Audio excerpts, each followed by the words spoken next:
Olá, estamos iniciando mais uma edição do TV Brasilagro, programa produzido pela STZ TV UHF, canal 59, Sertãozinho, Estado de São Paulo. Você pode assistir a todos os nossos programas assistindo ao nosso site brasilagro.com.br. No mesmo site você tem como acessar e se inscrever para receber todos os dias gratuitamente ao Clipe em Brasilagro, com as notícias nacionais e internacionais das cadeias produtivas do agronegócio. Se você tiver alguma sugestão, converse conosco através do e-mail tv@brasilagro.com.br. No programa de hoje nós temos uma divisão em dois blocos. No primeiro bloco nós vamos conversar com o prefeito de Sertãozinho, José Alberto Gimenez, que comenta o recrudescimento e a repercussão do agravamento da crise do setor sucroenergético na economia municipal. Já no segundo bloco nós vamos conversar com o professor Luciano Nakabashi, da FEA Ribeirão Preto USP, que vai fazer um comentário sobre a crise na esfera nacional, na esfera regional e municipal. Então nós vamos a um rápido intervalo e voltamos já na abertura desse próximo bloco com o prefeito José Alberto Gimenez, prefeito de Sertãozinho.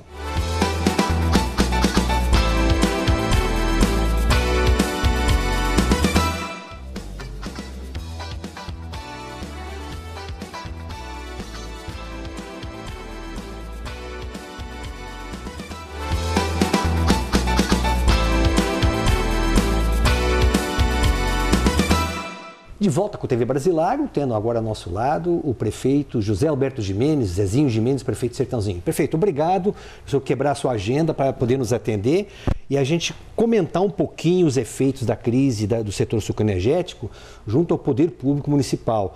O senhor que vem se destacando, o senhor que no seu segundo mandato, o senhor conseguiu trazer Sertãozinho para uma realidade diferente do Brasil, crescimento chinês, aliás, acima do crescimento chinês, Sertãozinho com um dos índices de maior elevação do Brasil na pesquisa da FIERJ, a Federação da Indústria do Rio de Janeiro, pleno emprego, importação de mão de obra, e agora nesse terceiro mandato do senhor, uma crise como nunca se viu no setor. Qual é que é o efeito desta crise junto à administração pública de Sertãozinho, prefeito? Que na realidade, essas crises que a gente tem em todo quanto é setor, né?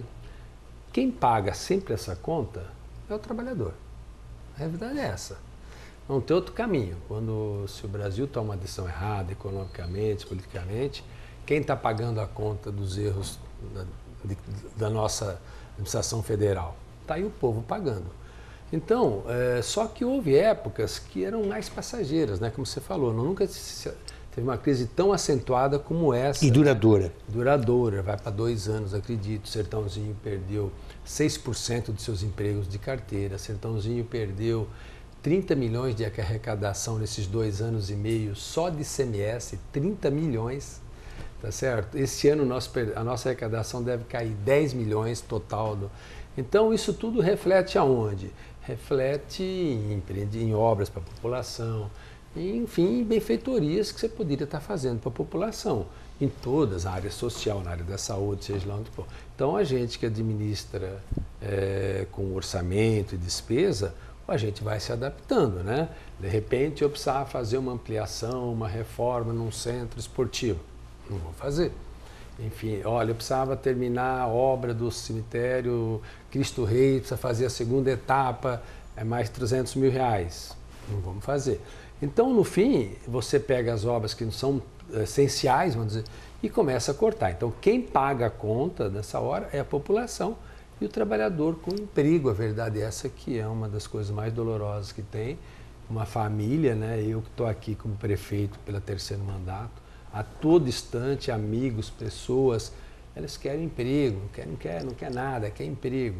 Então, a gente fica de mãos atadas, assim, não dá para... A prefeitura não é o local para resolver o problema do desemprego, mas a prefeitura pode fazer muita coisa como fiz. Então, na realidade, é uma crise duradoura, né? Coloquei para você há poucos minutos que o que nós temos de bom nessa crise é que o nosso produto, que é o etanol, está vendendo, vai embora. aumentou 30 e tantos %, né? Com a entrada de Minas, aumentou de 25 para 27 a mistura. Enfim, o etanol subiu, a gasolina como devia subir, precisa subir mais, ainda está quase 10% defasada em relação ao preço internacional, que aí sim o etanol começa a ser cada vez mais viável, né? Se a gasolina hoje tiver 9% a mais, que é o que devia estar, o nosso etanol estaria 9% a mais. Então nós temos essa coisa de boa. Vamos passar essa crise? Vamos passar, não há dúvida nenhuma, porque eu falei, nós temos consumidor para o produto que é produzido no setor. Então, eu acho que essa é a primeira coisa de uma empresa, de um setor, é saber se tem quem compra o que produz. Se não tiver quem compra, acabou o setor. Então, a gente vê que as coisas nessa área, nessa linha, são boas para o setor. Tem mercado para o setor, né? Tem mercado, tem expectativa, tem o G7 falando que nós precisamos acabar com os combustíveis fósseis, KNAC, né? Tem aí o Obama também falando a mesma coisa, acabou de falar com a nossa presidente. Então tem só coisas boas. Precisamos fazer essa virada e conhecer as regras para poder investir no setor. Prefeito, já no primeiro ano do seu terceiro mandato, o senhor mobilizou a sua equipe, sua administração, para a realização, durante da FenaSucro, de um fórum que nunca eu vi em toda a minha vida, e olha que eu acompanho o Sertãozinho, os eventos Sertãozinho há mais de 30 anos. Nós tivemos aí 350 pessoas dentro do Teatro Municipal e um outro tanto, se não mais, do lado de fora. Exatamente. Até a Prefeitura providenciou tendas para que as pessoas pudessem, através de telões, participar. Isso. O grande resultado desse fórum foi a criação da Frente Parlamentar na Assembleia Legislativa, em São Paulo, e a Frente Parlamentar pela valorização do setor sucroenergético em Brasília, que foi uma sugestão encaminhada neste evento ao deputado Arnaldo Jardim, que passou a encampar e com muita competência passou a conduzir essa Frente Parlamentar. Além disso, o senhor logo em seguida, 1º de maio, o senhor chamou as lideranças trabalhistas, sindicais trabalhistas, e mobilizou essas lideranças para não ser apenas um 1º de maio festivo, o trabalhador, seus familiares, um show. Ao contrário, o senhor exigiu que houvesse uma reflexão, que se falasse da crise. E falamos. E falamos da crise, exatamente, e falamos. Um documento que foi redigido absolutamente em dia hoje, ele está atualizadíssimo, quer dizer, não precisa mudar uma vírgula daquilo que foi feito. No ano seguinte, no novo 1º de maio, a mesma coisa, chamando a atenção para o desemprego, chamando a atenção das autoridades todas. Mas eu tive a oportunidade de lhe entrevistar no dia 27 de janeiro para o nosso programa, logo após a realização da grande mobilização, maior mobilização que o setor já fez no Brasil. Foi aqui em Sertãozinho, iniciativa do senhor também, da sua administração. O senhor trouxe aí 20 mil pessoas, 5 mil dirigentes sindicais, as maiores autoridades do sindicalismo nacional presentes, parlamentares, secretários de Estado. E quando tudo parecia que ia dar uma virada o setor, a cadeia produtiva, a sucroenergética começando a apresentar sinergia, andando junto, de repente a coisa começou a se esvair de novo. Eu lhe faço 2 perguntas. A primeira, até que ponto a sua condição de empresário bem-sucedido, de engenheiro, serve para que o senhor tenha essa sensibilidade que não é comum no empresário. Geralmente o empresário fica avesso, arredio, distante. O senhor agora mesmo começou, nessa nossa entrevista, a dizer que quem paga essa conta toda dessa crise é o trabalhador. Quer dizer, o senhor demonstra sensibilidade. A segunda questão, o senhor não acha que falta um pouquinho de, eu não vou falar juízo, talvez não seja o termo adequado, mas falta um pouquinho mais de realismo por parte dos nossos empresários e das lideranças empresariais para que essa crise possa ser efetivamente vencida? Olha, você fez uma abrangência geral do que nós já fizemos, né? Não o prefeito, o Sertãozinho, a administração do Sertãozinho, como aqui é o berço, não adianta, pode mexer. Sertãozinho é o berço do setor sucroenergético. Sem dúvida. A verdade é essa. E tinha que ter acontecido aqui. E fizemos isso, eleitos pelo povo, defendendo os interesses da cidade, sabendo da importância do setor sucroenergético para a cidade, que é a vida, né? Eu sempre falo que 70% do que é de riqueza aqui da cidade, do que se gera de emprego, vem desse setor, tá certo? Que é locomotiva, não há dúvida nenhuma. Então nós fizemos realmente cientes da nossa responsabilidade, que devíamos encabeçar todos esses movimentos que você colocou, né? E acho que fomos bem. Infelizmente, eu acho que nós, o movimento, ele deu a travancada, depois que criamos tudo isso, quando acabou a eleição. porque se esperava um novo governo, né? A gente via os debates políticos e tal, se vendeu um país que a gente já sabia, como você falou, lá em 2013, principalmente no nosso setor, que não ia bem. Se vendeu um país que não era aquele e quando acabou a eleição, o governo que está aí continuou e aí ele precisou passar limpo o governo dele e é a situação que está hoje, né? Então a crise que entrou o governo federal acabou atrapalhando um pouco o desfecho de todo aquele trabalho nosso, essa é a minha opinião. Senão nós teríamos avançado mais, às vezes teríamos já hoje com regras bem estabelecidas, né? Então, quando veio essa crise geral, parece que os empresários, como você fala, da área que ainda, toda vez se fala, se cobra, ainda cada um tenta salvar a sua pele, vamos falar a verdade, às vezes nós estávamos chegando no momento de ter do governo federal aquilo que a gente sempre procura, né? Que o setor sempre prega, ter o etanol na sua matriz energética, ter as regras estabelecidas, o que o governo quer do etanol, quantos milhões de litros que precisa ser feito daqui 10 anos, 20 anos, enfim, estabelecer regras para que o empresariado trabalhe. Então, nós morremos aqui, não morreu ainda, mas ela deu uma travada por causa da crise que o governo colocou o Brasil, né? Então, isso que foi. Agora, quanto à minha parte, cada empresário tem seu estilo, né? Eu tenho o meu estilo de trabalhar, eu sou uma pessoa que eu enfrento as coisas, sabe? Eu enfrento. Eu tenho um problema, eu vou enfrentar o problema.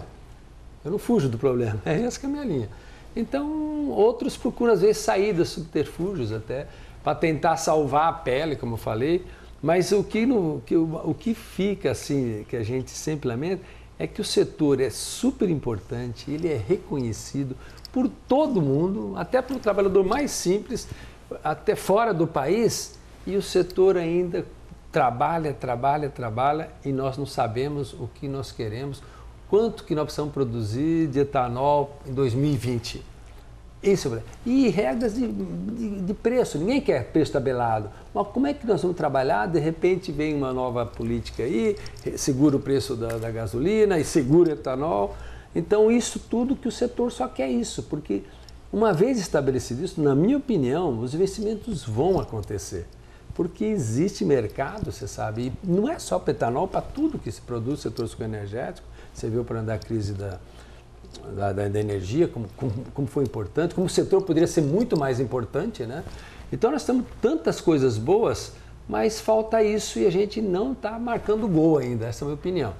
Então eu acho ainda que o setor ainda tem a Única aí trabalhando, várias áreas, os trabalhadores, os produtores. O que nós precisaríamos é realmente aproveitar esse momento e levar o que é escrito. Ó, nós precisamos disso, isso é bom para o setor, não é bom para a minha empresa, é bom para o setor, é bom para o país, é bom em todos os sentidos. É isso que nós precisamos, escrever isso claramente. E nós não conseguimos escrever isso, Kinac, já falei com você várias vezes. Nós queremos produzir álcool hidratado ou álcool anidro, sabe? O que é mais? Uns defendem isso, outros não defendem. Eu defendo de setor álcool anidro, eu levantei um pouquinho, porque o álcool anidro, ele sai fora. Não se compara mais preço. Anidro não compara com gasolina. Hidratado compara, que está os dois na bomba. Então tem coisas que o setor não define. Então às vezes a culpa é nossa também, do setor. Por quê? Porque se o setor não tem essa unificação, essa unidade, então cobrar o quê de Brasília, né? E queira ou não queira, Brasília atendeu muita coisa. Passou de 25 para 27, pôs a CID, não é isso? O governo, o Alckmin fez a parte dele, o Alckmin foi o primeiro que abaixou o ICMS, que era 25% de etanol, passou para 12%. Desonerou os investimentos para bioeletricidade. Isso, desonerou vários insumos da REA, que criou agora o imposto, o ICMS diferido, que também ajudou. Então, cada um fez uma parte, não vamos culpar só a Brasília. Eu acho que nós tínhamos que um dia levar, é isso que nós queremos, é isso que nós queremos. Mas eu não consigo, até hoje eu trabalhei, vejo, e não consigo ter isso na mão para a gente movimentar todos esses setores, tudo que está organizado à frente aqui em Brasília, à frente aqui em São Paulo. Os deputados, nós tivemos, né, essa última plenária que foi feita na Câmara em Brasília, passou 80 deputados, todos dão o mesmo testemunho. Não teve um que falou, ó, vocês estão errados, isso não interessa o Brasil. Então eu fiquei... Aliás, o senhor foi o único prefeito presente ao evento. Foi eu escuto. Não, depois apareceu mais um prefeito, né? Apareceu mais um ou dois, sim. Mas eu tive a oportunidade de falar na tribuna, no fim, acabei me dar 2, 3 minutos, mas eu acho que o importante foi o evento em si. Então, o que eu acho é isso, ainda acho que nós tínhamos que ter escrito simplesmente, olha, está aqui, ó, nós precisamos, isso é que define... É o marco regulatório que o setor busca. Exatamente. Tá. Deixa eu lhe fazer uma outra pergunta. No último programa da semana passada, o entrevistado foi o sindicalista Samuel Marchetti, que é presidente do Sindicato dos Metalúrgicos. E ele, na entrevista, ele relata aí a importância de uma conversa que o senhor teve com o presidente da Dedini, Sérgio Leme, para resolver a greve aqui dos 600 trabalhadores da Dedini em Sertãozinho. Infelizmente, não conseguiram resolver o problema da greve de Piracicaba, até porque a sua jurisdição é aqui no município de Sertãozinho. O senhor acha... Sertãozinho. Grande Sertãozinho. Isso mostra também que o prefeito não pode só ficar se lamentando em cima dos problemas da crise, mas ele tem que realmente buscar soluções e estar junto das lideranças, no caso dos trabalhadores, para buscar um entendimento, uma vez que havia até o risco de ser fechada essa unidade aqui em Sertãozinho. Você falou do Samuel, o presidente do sindicato, um rapaz, menino novo, uma surpresa agradável, né? Muito bom senso, teve com nós, aliás, no nosso pacto que fizemos, travamos várias coisas. O primeiro desafio dele, que tinha acabado de assumir, né? Acabou de assumir, fizemos o pacto pelo emprego aqui, onde travamos, criamos cestas que ficaram quase 6 meses sem mexer no preço. Então fizemos muitas coisas juntos e aprendi a ver a conduta que ele tinha. Primeiro, uma pessoa que sabe ouvir, isso é importante, um sindicalista que sabe ouvir, eu sempre falo isso, sabe ouvir. E vem trabalhando com eles e ultimamente veio para mim. Eu tive também, na época, na hora que nós estávamos num momento crítico nosso, nós não tínhamos sindicato, lembra? Né? Verdade. Na justiça, tive presente com o juiz aqui, acho que foi importante minha presença, daí 10, 15 dias ele decidiu, resolveu, está aí. Você já pensou se nós não tivesse hoje o presidente? Se tivesse tudo... Interventor, né? Como estava. Então isso já foi um ganho muito grande, porque conseguiu dar diretriz, né? Uma direção para os trabalhadores, né? E ele vem sempre me consulta, a gente fala, consulta não, a gente conversa muito, eu quero saber como está, as demissões, de repente ele fala de previsão, ouvi falar isso, ouvi falar aquilo, e até ouviu falar que a Dedini iria fechar.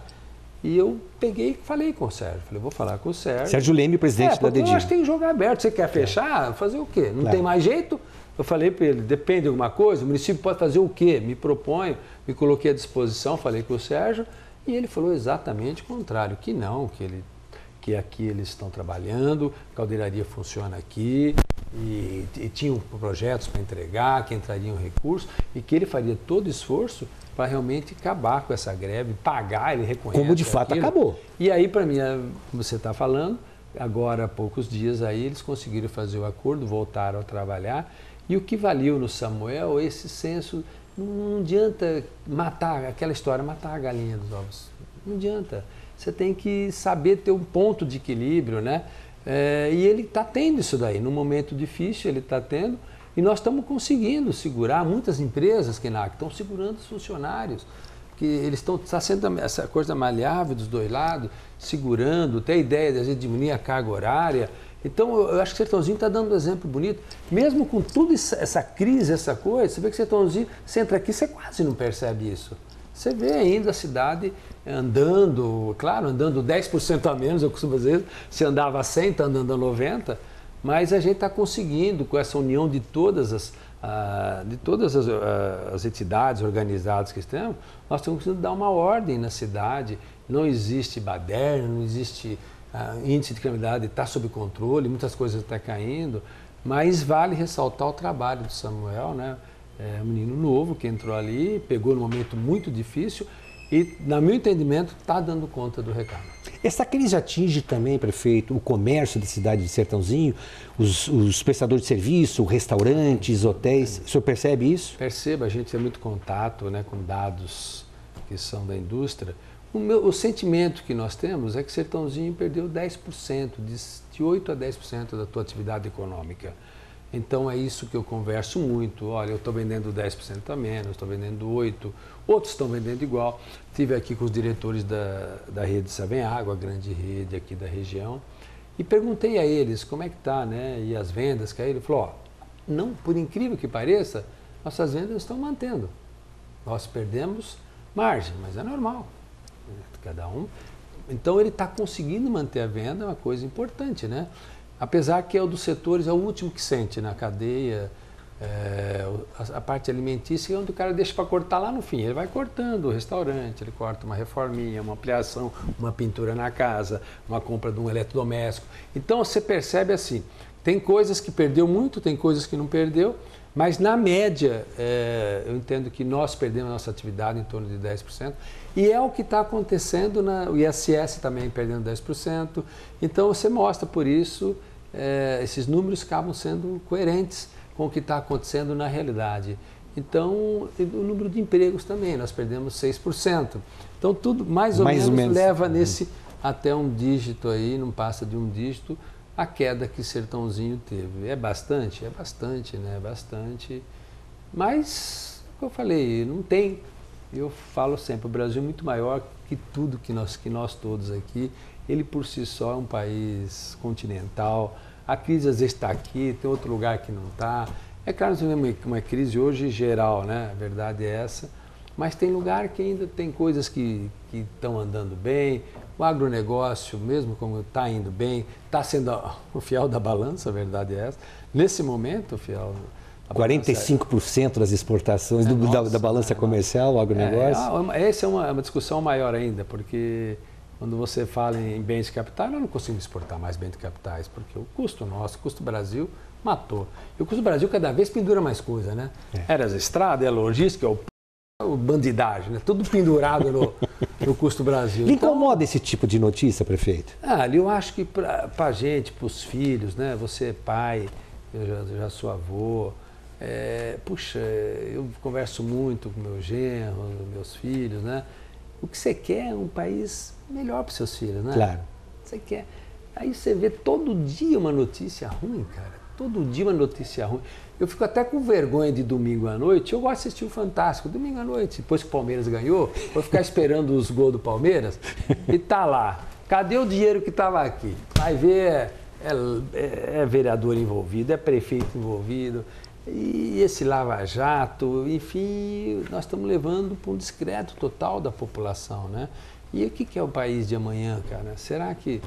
Então, isso aí eu acho que essa falta de credibilidade é o que está matando. Na realidade, a crise está na credibilidade. A minha opinião é essa, né? E que acaba pesando para a gente, para os filhos que vêm aí, né? E o que pesa muito é essa crise que você vê em todo lugar, corrupção, né? Aí você fala, poxa, onde pega tem. Então, é um país que tem que ser passado a limpo. Sem dúvida. Prefeito, para encerrar, o senhor também produz cana.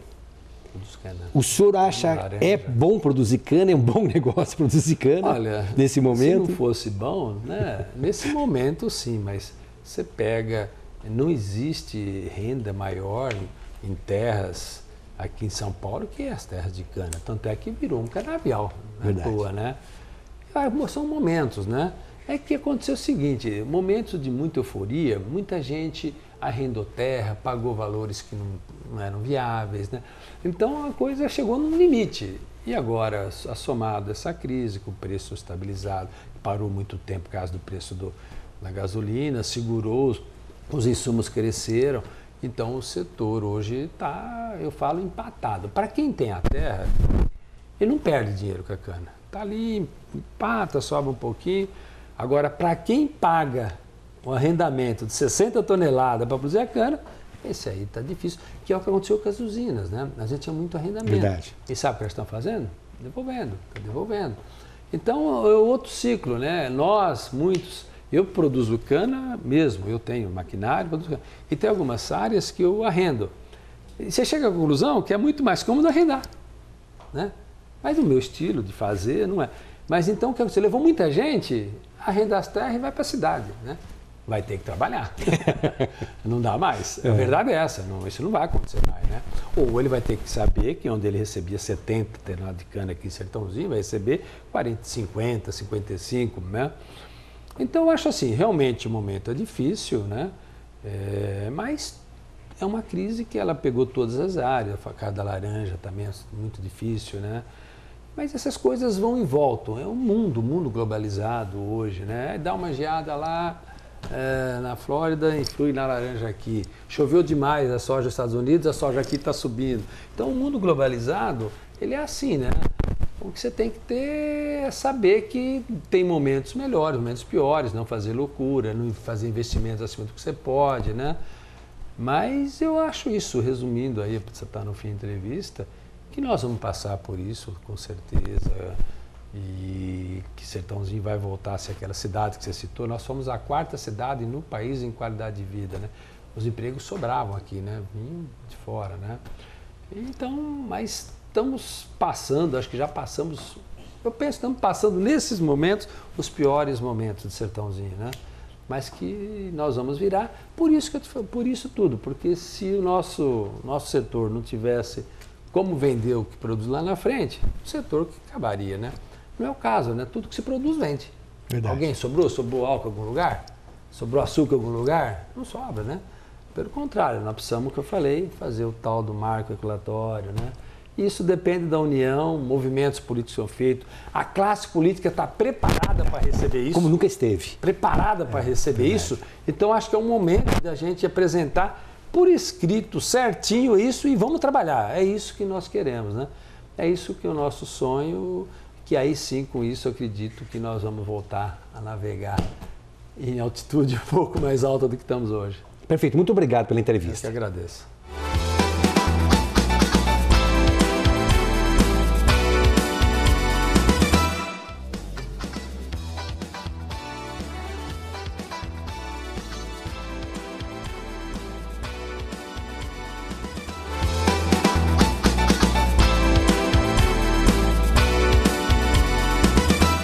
De volta com a TV Brasilago, conversando agora com o professor Luciano Nakabashi, da FEA Ribeirão Preto, USP. Professor Luciano, obrigado por nos atender aqui na FEA e nós podermos atualizar um pouco novamente os dados aí dessa crise. É uma crise que traz aí não apenas um desaquecimento na economia, mas ela traz muitas incertezas. E evidentemente que a sua experiência, a sua expertise, o seu conhecimento podem ajudar a fazer com que o nosso telespectador entenda um pouquinho melhor essa crise.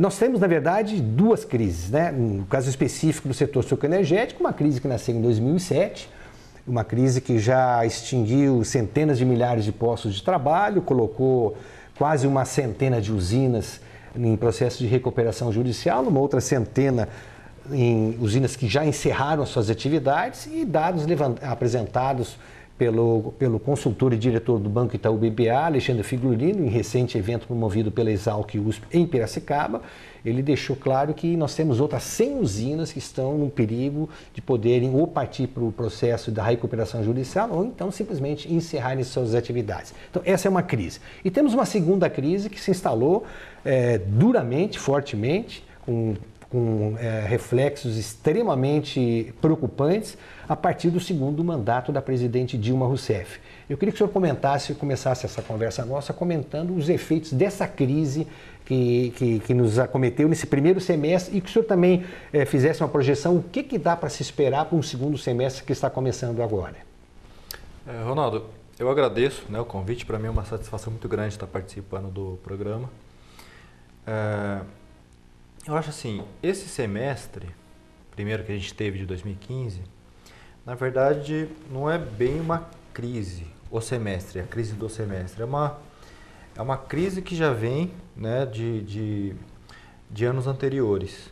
Acho que o governo federal vem tentando fazer é uma mudança de trajetória, uma trajetória que é mais sustentável, né, economicamente, e de fato não ter uma crise maior, porque a gente estava em uma trajetória até 2014, uma trajetória de fato de uma crise muito grande na economia brasileira. Tanto é que mesmo com vários estímulos que o governo deu em 2014 para manter a economia aquecida, praticamente a economia ficou estagnada em todo o ano, né? Se a gente pegar 2014 como um todo, a economia ficou estagnada em termos de produto, a gente não cresceu nada.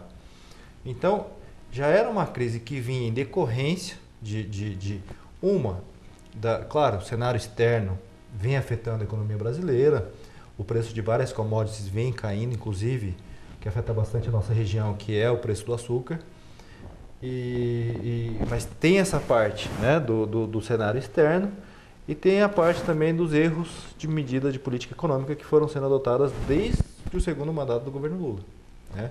O segundo mandato do governo Lula começou a mudar a trajetória da economia brasileira em termos de medidas de política econômica e começou a piorar o cenário, né? E começou a ficar muito mais evidente a partir do primeiro mandato do governo Dilma. E a gente tinha que mudar a trajetória, tentar mudar essa trajetória, senão a gente ia entrar numa crise muito maior. Então, essas medidas recessivas, né, que pioram no curto prazo o cenário da economia brasileira, é uma tentativa de ir para uma trajetória melhor, né? De fato, piora no curto prazo, mas no médio e longo prazo a tendência é que se melhore. O fator político, professor Luciano, de que maneira ele influencia para que esse quadro piore ainda mais? Então, a gente está numa situação muito delicada, né? Já estava numa situação frágil, 2014 a gente não cresceu, a economia já estava muito frágil, fragilizada, precisando de, acho que, mudanças anteriores. A gente chegou, acho que talvez no limite, que ficou difícil mudar essa trajetória sem passar por um período, de fato, mais recessivo, né? E as medidas elas são fundamentais, mas elas pioram no curto prazo e a tendência durante todo esse ano vai ser, de fato, tentar fazer esse ajuste que é difícil e esse cenário político, né, acaba agravando ainda mais. Por quê? Porque a primeira coisa, precisa-se fazer um ajuste fiscal, né? Eu acho que no curto prazo, uma das piores questões que a gente está enfrentando é a questão fiscal, né? Piorou muito a questão fiscal, o déficit no orçamento do governo aumentou muito rapidamente, né, nesses últimos anos, e precisa-se de medidas que são recessivas para tentar melhorar essa trajetória. E a questão política é fundamental porque precisa passar, né, medidas têm que passar no Congresso, então precisa de uma base de apoio tanto no Senado como na Câmara dos Deputados, e se não tiver esse apoio, o governo não consegue fazer nada. Então a gente está percebendo agora que essa crise pode ser maior, pode se estender mais do que se pensava inicialmente, justamente pela dificuldade em se passar medidas que são importantes para fazer o ajuste fiscal, né? Então, quanto mais se demora para fazer o ajuste fiscal, mais vai se demorar também para ver uma recuperação da economia brasileira. Então, essa parte política é fundamental. Uma, porque tem que passar as medidas, e outra, porque acaba aumentando a instabilidade política e a incerteza também para o empresário, que acaba postergando ainda mais qualquer tipo de investimento, né? Essa incerteza política acaba gerando uma incerteza econômica também. Historicamente, o que a gente vem acompanhando em termos de crises no país é que nós temos uma crise, eventualmente uma crise econômica, na sequência podemos ter uma política, mas dificilmente, eu pelo menos eu acompanho o setor econômico nacional e especificamente o agronegócio já há mais de 30 anos, eu nunca vi uma crise se instalar em termos políticos e econômicos simultaneamente. E é isso que assusta um pouquinho aí aos analistas e deixa realmente uma indagação no ar de que o grau de dificuldade que o governo tem pela frente para tentar vencer isso. Haja vista um rompimento agora no final do primeiro semestre aqui, do primeiro semestre da Câmara Federal, a indisposição do presidente da Câmara com a presidente da República, quer dizer, e aí se situa que seria uma crisezinha, que nós temos uma crisezinha política e econômica simultânea e remete àquele conceito do presidente Lula em 2009, dizendo que nós tínhamos uma marolinha pela frente. E o que se vê pelos dados todos aí que não é bem assim, ao contrário, são crises realmente profundas, extremamente preocupantes e que deixam um rastro aí de desemprego, um rastro de desinvestimento no país muito grande. Exatamente. Eu acho que essa questão que o ex-presidente colocou da marolinha ressalta muito essa falta de visão do que estava acontecendo de fato, né? Enquanto os ventos lá de fora estavam bons, a gente não conseguiu perceber os erros que a gente estava cometendo aqui dentro, né? E que essa marolinha afetou bastante o Brasil mesmo em 2009, né, que a gente teve uma recessão, e posteriormente acho que explicitou, né, todos esses problemas que a gente estava cometendo, todos os erros que a gente estava cometendo na parte política econômica no Brasil. Nessa tentativa de estimular a economia de uma forma muito artificial, né, gerando uma demanda em um momento que a gente precisava muito mais de políticas de aumento de produtividade. Né? O nosso grande problema, a partir de 2010, foi a falta de crescimento da produtividade, né, da economia brasileira. Então, é da oferta. Como é que a gente faz para aumentar a produtividade? É por políticas de estímulo à demanda, que por um lado aumentou a inflação, né, e por outro lado acabou gerando problemas fiscais. Né, toda a concessão de redução de impostos, né, na verdade, algum tipo de impostos, redução de impostos para estimular alguns setores, a questão do estímulo através do crédito subsidiado pelo BNDES, que foi muito alto, né, o custo foi muito alto disso, e que acabou não tendo grandes efeitos positivos sobre a economia. Né, o que aconteceu com, por exemplo, o que se pensava que ia ser o Eike Batista? Acho que isso reflete bem, né? É um bom exemplo, né? O que se pensava que seria o Eike Batista, né, com as empresas que ele estava montando naquele período, e o que é o Eike hoje? Isso reflete muito a questão do Brasil. O que a gente estava achando que o Brasil ia ser, só que sem um planejamento adequado, né, sem políticas adequadas, e o que o Brasil é hoje.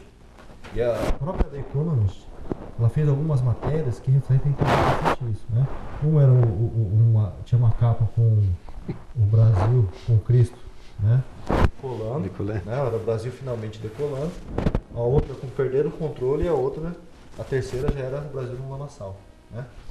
Que é a trajetória do Eike, né? Foi uma trajetória que todo mundo tinha aquela expectativa que ele ia criar empresas que iam dar muito certo aqui no Brasil, né? Ia crescer juntamente com o crescimento brasileiro, e no final das contas deu no que deu, né? A gente tem uma economia que hoje está em frangalhos, a gente tem um Eike que não tem praticamente nada, né? Tudo que ele construiu foi acho que um sonho, né, muito mal planejado, muito mais baseado em expectativa e com um respaldo muito grande do BNDES, onde no final das contas não deu em nada, né? A gente gastou dinheiro público porque foi subsidiado, né? Emprestou muito a taxa subsidiada, fora que a gente não sabe o que vai conseguir recuperar desses empréstimos, se é que vai recuperar alguma coisa. E foram erros, né? Foram apostas que o governo fez que não deram certo, né? Essa tentativa de promover alguns campeões nacionais, e a gente está pagando agora muito, né, por essa tentativa. Foi uma brincadeira, né, em termos de política econômica, de tentar coisas que são muito heterodoxas, né? Enquanto que o que precisava de fato focar foi deixado de lado. Professor Luciano Nakabashi, de que maneira o senhor enxerga essa questão dos nossos... O senhor falou do Eike Batista, que é um empresário que ficou na vitrine durante muito tempo, mas nós temos outros exemplos aí de mega empresários, e principalmente ligados às empreiteiras, muitos dos quais já condenados e cumprindo pena de prisão, outros ainda sendo investigados. Nós tivemos nessa última semana a notícia de que o setor energético já entrou também no radar das denúncias e de fatos já comprovados pela Polícia Federal, pelo Ministério Público, já indo para a Justiça. Temos já o ex-presidente da Eletronuclear preso também em Curitiba. Qual é o impacto que essas denúncias de corrupção trazem à economia do país? Eu acho que no curto prazo, pelo menos, agrava um pouco, né? Porque acaba paralisando a questão de obras, contratos com outras empresas. Na hora que a empresa está sendo investigada, ela acaba não podendo fazer contratos. Então, isso aconteceu muito com várias empreiteiras por causa da Petrobras, o que acaba, em alguns lugares específicos do Brasil, acaba piorando muito a situação, né? Porque algumas cidades assim, que eram muito ligadas hoje à Petrobras, a obras da Petrobras, né, contratos com a Petrobras, você vê cidades hoje que praticamente estão estagnadas, né? A gente tem um caso lá de Rio Grande, no Rio Grande do Sul, né? No Rio de Janeiro, a gente tem alguns casos também que são emblemáticos. Comperge, Suape, Pernambuco. E de repente, né, estagnado. Aconteceu um pouquinho com o Sertãozinho, mas é uma outra questão. É uma cidade que cresceu muito rapidamente, calcada no setor alcooleiro, e que por outras razões, né, vem passando por uma situação muito difícil desde 2009, 2010, e que hoje até era uma perspectiva de uma redução, né, em termos populacionais também da cidade, porque pelos problemas econômicos que está passando. Essa crise de Sertãozinho, professor, era previsível? Poderia ser esperada? Olha, como a cidade é muito dependente, né, desse setor sucrocoleiro, são basicamente duas commodities. Commodities não adianta, passa por ciclos, né, tem ciclos de alta e tem ciclos de baixa. Então, acho que assim, pela pouca diversificação e grande dependência em consequência do setor sucrocoleiro, esperava-se de fato que passasse por crises de tempos em tempos. Então, assim, acho que Sertãozinho espera-se, né, que adote, que os empresários e até a própria administração municipal comece a olhar uma estratégia de diversificação, senão sempre vai acabar passando pela questão do ciclo, né? A economia da cidade vai variar de acordo com o preço do açúcar e o preço do etanol. E foi o que aconteceu, né? Aconteceu que, de forma simultânea, né, a gente teve problemas no preço tanto do etanol quanto do açúcar, por isso que foi uma crise tão acentuada.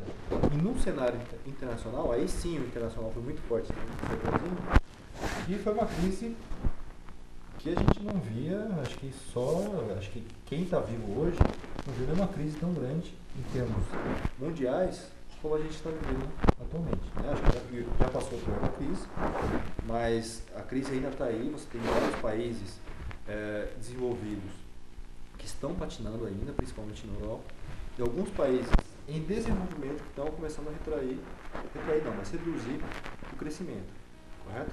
O grande exemplo para a gente, que a gente está de olho agora, é a China, né? Porque a China ainda tem um peso muito grande, é o principal importador do Brasil, né?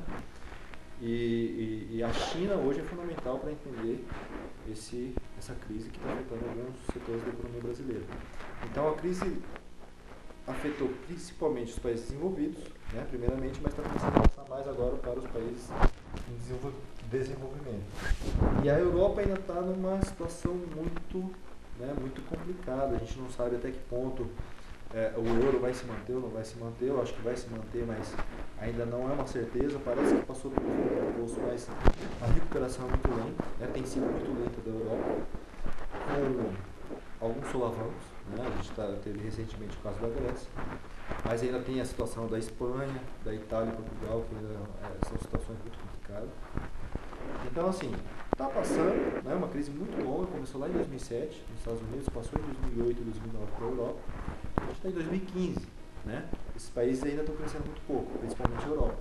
Então, a gente está numa situação muito complicada em termos mundiais, e isso afetou o preço do açúcar de uma forma por um tempo muito longo, né?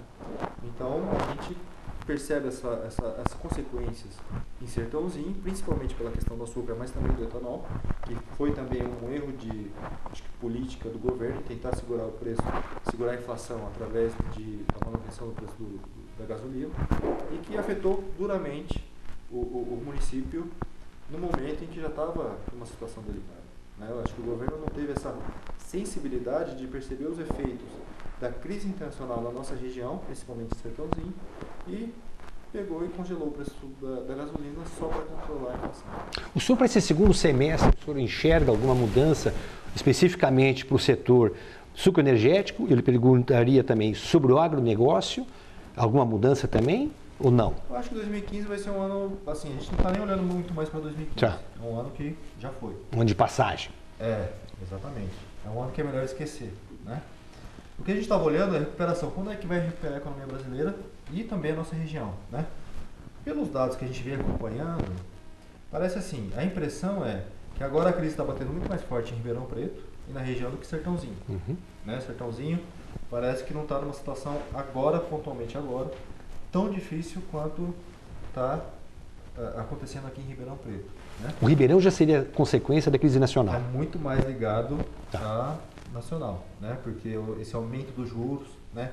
Redução de gastos, a redução de estímulo do setor de automóveis, né? Do automotivo. Então tudo isso está pegando muito mais Ribeirão do que Sertãozinho.